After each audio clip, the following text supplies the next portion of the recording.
안녕하십니까. 이번 테크톡 주제로 아파치와 엔진X를 맡게 된 모던 에자일의 이수영입니다. 오늘 제가 발표한 주제인 아파치와 엔진X인데요. 개발 공부를 하고 있는 분이라면 한 번쯤은 들어보셨을 거라고 생각합니다. 오늘 이 아파치 서버와 엔진X가 어떤 역할을 하고 있는지에 대해서 살펴보도록 하겠습니다. 아파치 서버와 엔진X는 일반적으로 웹서버 역할을 합니다. 웹서비스 구조를 살펴보면은 웹서버는 클라이언트와 동적 요청을 처리해주는 와스 사이에 위치하고 있는데 이 중간에서 어떤 역할을 하고 있는지 한번 살펴보겠습니다. 웹서버는 다음과 같은 기능을 수행합니다. 로드 밸런서, 프록시 서버, 캐시. 지금부터 이 각각의 기능이 어떠한 방식으로 이루어지는지 살펴보도록 하겠습니다. 처음으로는 로드 밸런서로서의 역할인데요. 우선은 로드 밸런서로서 웹서버를 사용하지 않는 상황을 먼저 살펴보겠습니다. 클라이언트로부터 요청이 들어오는데 이 요청이 하나의 서버에게만 전부 주어지게 된다면 해당 서버에 부하가 몰려버리게 되고 해당 서버는 부하를 감당하지 못하고 다운될 것입니다. 그래서 로드 밸런서가 필요한데요. 이 로드 밸런서로서의 웹서버는 우리가 사용할 서버 앞단에 웹서버를 두어 뒤쪽의 서버들의 부하를 분산해주는 장치입니다. 지금 동작하는 방식처럼 한 대의 서버에 업무가 집중되지 않게 트래픽을 관리하여 각 서버가 최적의 효율을 발휘할 수 있게 해줍니다. 웹서버는 이 로드 밸런싱을 시켜주면서 각 서버의 건강을 체크해주는 헬스 체크 역할도 해준다고 합니다. 다음은 리버스 프록시에 대해서 살펴볼게요. 프록시라는 뜻은 대신이라는 의미를 가지고 있는데 도대체 어떤 걸 웹서버가 대신해주는 걸까요? 클라이언트로부터 들어오는 요청을 서버에서 처리하는 과정을 한 번 더 살펴볼게요. 중간에 이 아파치나 엔진X는 클라이언트로부터 들어온 요청을 뒷단에 일을 처리하는 서버 대신 받아서 보내주는 역할을 하고 뒷단의 서버들은 클라이언트로부터 들어온 요청을 처리한 다음에 그에 상응하는 응답을 중간에 웹서버를 통해 클라이언트에게 건네주게 되는데요. 이처럼 중간에 웹서버가 클라이언트와 서버 사이에 위치하여 중개자 역할을 하면서 요청과 응답을 대신 건네줌으로써 클라이언트에게 뒷단의 중요한 서버들을 처리하는 서버들의 IP를 노출시키지 않고도 서버와 클라이언트를 연결지을 수 있는 것입니다. 그리고 이렇게 하면은 외부에서 우리가 중요하게 여기는 내부에 있는 서버들을 직접 접속하는 것이 불가능하게 되기 때문에 보안성이 증가합니다. 따라서 우리는 서버를 공격자로부터 감시하고 보호할 수가 있게 되는 거죠. 여기까지가 리버스 프록시로서의 웹서버 역할입니다. 마지막으로 캐시 역할을 한다고 했는데 이는 무엇이냐? 처음에 클라이언트가 웹서버에게 요청을 보내요.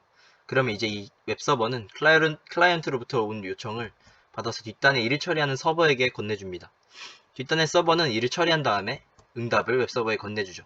그 다음 웹서버는 뒷단의 서버로부터 받은 응답을 클라이언트에게 그대로 전달해주게 되는데 이 이후에 클라이언트가 한번 요청했던 똑같은 정보를 다시 한번 웹서버로 보내게 된다면 웹서버는 이전에 왔던 요청이므로 아까 넘겨줬던 기록이 있기 때문에 안쪽에 서버를 거치지 않고도 웹서버가 건네줄 수 있게 됩니다. 여기까지가 웹서버로서 아파치와 엔진X의 역할이고 이제부터는 아파치와 엔진X의 탄생과 내부 동작에 대해서 살펴보겠습니다. 아파치가 처음 세상에 나오게 된 연도는 1995년도였습니다. 그때 당시 존재하고 있던 웹서버로는 유닉스 기반으로 만들어진 최초의 웹서버인 NCSA HTTP-D가 있었는데 이 웹서버는 최초의 웹서버인 만큼 안정적이지 못하였고 개발자들이 사용할 때 불편함을 겪었다고 합니다. 그래서 뛰어난 몇몇 개발자들이 서버를 안정화시키기 위해 구조를 변경하고 기능을 추가해서 만든 것이 바로 아파치 서버입니다. 그럼 이 아파치 서버가 어떻게 돌아가고 있는지 간단하게 살펴보도록 하겠습니다. 아파치 서버는 요청이 들어오면 커넥션을 형성하기 위해서 프로세스를 생성합니다. 이때 프로세스는 운영체제 위에서 실행 중인 프로그램을 의미합니다. 그래서 새로운 클라이언트 요청이 들어올 때마다 새로운 프로세스를 만듭니다. 이는 유닉스 계열의 OS가 네트워크 커넥션을 형성하는 모델을 그대로 적용했다고 합니다. 그런데 이 프로세스를 만드는 것이 시간이 꽤 오래 걸리는 작업이다 보니 요청이 들어오기 이전에 프로세스를 미리 만들어 놓은 프리포크 방식을 사용했습니다. 미리 만들어 놓은 프로세스를 그에 맞는 요청이 들어오면 붙여주는 구조를 가지고 있던 것입니다. 이러한 구조는 개발을 하기 쉽다는 장점이 있었습니다. 덕분에 개발자들은 다양한 모듈을 만들어서 서버에 빠르게 기능을 추가할 수 있었고, 확장성이 좋다는 장점 덕분에 요청을 받고 응답을 처리하는 하나의 서버에서 해결하기 좋았습니다. 또한 아파치 서버는 PHP와 합쳐져서 여러가지 기능을 쉽게 추가할 수 있었습니다. 그때 당시 상황에서는 이런 아파치 서버의 성능만으로도 충분히 커버가 가능한 인터넷 환경이었습니다. 하지만 그로부터 4년이 지난 1999년도는 인터넷 트래픽이 계속해서 증가하고 있는 상황이었습니다. 점점 컴퓨터가 많이 보급되면서 요청이 엄청나게 많아지면서 서버에 문제가 발생하기 시작했습니다. 그 문제가 뭐냐면, 서버에 동시에 연결된 커넥션 수가 많아졌을 때 더 이상 커넥션을 연결하지 못하는 문제가 생겨버렸습니다. 이를 커넥션 만개의 문제라고 해서 줄임말로 C10K라고 한다고 합니다. 이 C10K 문제가 발생하는 이유는 바로 아파치 서버의 구조 때문에 발생하는 문제인데, 아파치 서버는 클라이언트로부터 요청이 들어와 커넥션이 생길 때마다 프로세스를 할당한다고 앞에서 언급을 하였는데, 그렇기 때문에 동시에 처리하고 있는 요청이 많아지게 되면 그만큼 형성되어 있는 프로세스가 많아지게 되는 것이고, 프로세스가 많아지면 이는 곧 메모리 부족 현상으로 이어지게 됩니다. 또한 많은 커넥션 요청이 들어오게 된다면 CPU 코어가 계속해서 프로세스를 바꾸어가면서 일을 했기 때문에 CPU가 감당해야 할 일이 너무나도 많아졌습니다. 그렇기 때문에 이 수많은 동시 커넥션이 많아지는 시점에서 아파치 서버의 사용은 적합하지 않았습니다. 이러한 아파치 서버의 단점을 보완하기 위해 나온 것이 엔진엑스입니다. 맨 처음 엔진엑스 단독으로 쓰이는 게 아니라 아파치 서버의 취약점이었던 동시 커넥션에 관한 문제를 해결하기 위해 나왔습니다. 어떻게 극복하려고 했느냐 하면은 아파치 서버 앞단에 엔진엑스를 두는 것입니다. 이렇게 하면 수많은 동시 커넥션을 엔진엑스가 대신해서 유지할 수 있습니다. 이 부분이 포인트인데, 구조적으로 동시 커넥션을 많이 보유하지 못한 아파치 서버의 부하를 엔진엑스를 이용함으로써 크게 줄일 수 있었죠. 그리고 엔진엑스는 그 자체로 웹서버 역할을 하기 때문에 정적 파일에 대한 요청은 스스로 해결할 수 있었습니다. 엔진엑스가 동시 커넥션 수를 많이 유지할 수 있었던 비결은 무엇이었을까요? 그 비결은 만들어지는 프로세스 수에 있었습니다. 엔진엑스 구조를 한번 살펴보면 가장 먼저 마스터 프로세스를 살펴보아야 합니다. 이 마스터 프로세스는 설정 파일을 읽고 설정에 맞게 워커 프로세스를 생성합니다. 이 워커 프로세스가 실제로 일을 하는 녀석인데, 워커 프로세스가 만들어질 때 각자 지정된 리슨 소켓을 배정받습니다. 그리고 그 소켓에 새로운 고객으로부터 요청이 들어오면 커넥션을 형성하고 그 요청을 처리합니다. 그러고 난 이후에 이 커넥션은 정해진 keep alive 시간만큼 유지됩니다. 커넥션이 하나 형성하였다고 해서 워커 프로세스가 그 커넥션에 묶여서 그 커넥션 하나만 담당하는 것이 아닙니다. 형성된 커넥션에 아무런 요청이 없으면 해당 워커 프로세스에 새로운 커넥션을 형성할 수 있습니다. 엔진엑스에서 이런 커넥션 제거, 그리고 새로운 요청을 처리하는 것을 이벤트라고 부릅니다. 이 이벤트들은 OS 커널이 큐 형식으로 워커 프로세스에 전달해 줍니다. 이 이벤트들이 이벤트 큐에 담긴 상태에서 워커 프로세스가 처리할 때까지 비동기 방식으로, 즉 순서가 있는 상태로 대기합니다. 그리고 이 워커 프로세스는 하나의 스레드로 이벤트를 꺼내서 처리해 나갑니다. 이런 식으로 말이죠. 이런 식으로 작동을 하면 워커 프로세스가 쉬지 않고 계속해서 일을 한다는 장점이 있습니다. 아파치 서버의 구조와 비교를 했을 때 요청이 없다면 방치되는 프로세스보다 서버 자원을 훨씬 효율적으로 사용할 수 있습니다. 그런데 여기서 저는 의문이 들었습니다.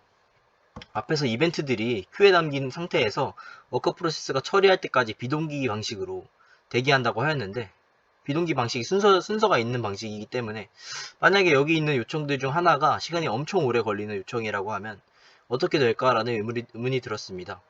이 뒤에 있는 이벤트들이 이 워커 프로세스가 긴 시간이 걸리는 이벤트를 처리하는 동안 마냥 기다려야 될까요? 아닙니다. 엔진엑스는 그런 상황을 막기 위해서 시간이 오래 걸리는 요청들을 따로 수행하는 스레드 풀이라는 것을 만들어서 얘 좀 대신해주세요 라고 하고 자기는 다른 요청을 처리합니다. 이런 워커 프로세스는 CPU의 코어 개수만큼 생성된다고 합니다.